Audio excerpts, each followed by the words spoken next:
España partimos, cruzando el gran mar, con sueños y esperanzas y en el alma llevar. Llegamos a tierras nuevas, llenas de sol y calor. Unimos nuestras vidas en un mestizaje de amor. México y Guatemala, con su cultura vibrante, Salvador y Honduras, en un lazo constante, Costa Rica y Panamá, unidos en su canto, Colombia y Ecuador, un legado que encantó. Hispanidad, nuestra unión sin igual, culturas entrelazadas en un lazo ancestral. De Filipinas a Perú, de Argentina a Guinea, somos una familia que el imperio forjó. En Chile y en Bolivia se escucha nuestro eco.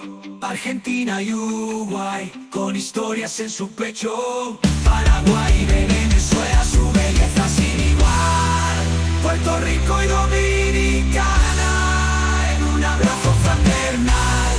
Cuba y Andorra, con su esencia única. Sáhara Occidental, nuestra historia que indica. Filipinas y Guinea, en el mapa cultural, una herencia compartida en un crisol global. Hispanidad, hispanos sin igueros, una cosa.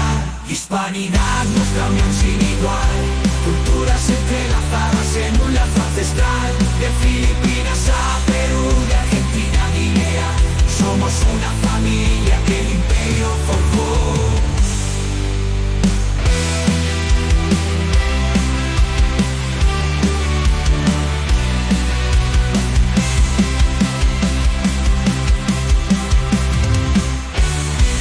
La lengua nos une, la historia nos llama. Reunificación es nuestra trama, juntos en la diversidad celebramos nuestra identidad. Hermandad hispana es nuestra realidad. Hispanidad, nuestra unión sin igual, culturas entrelazadas en un lazo ancestral. De Filipinas a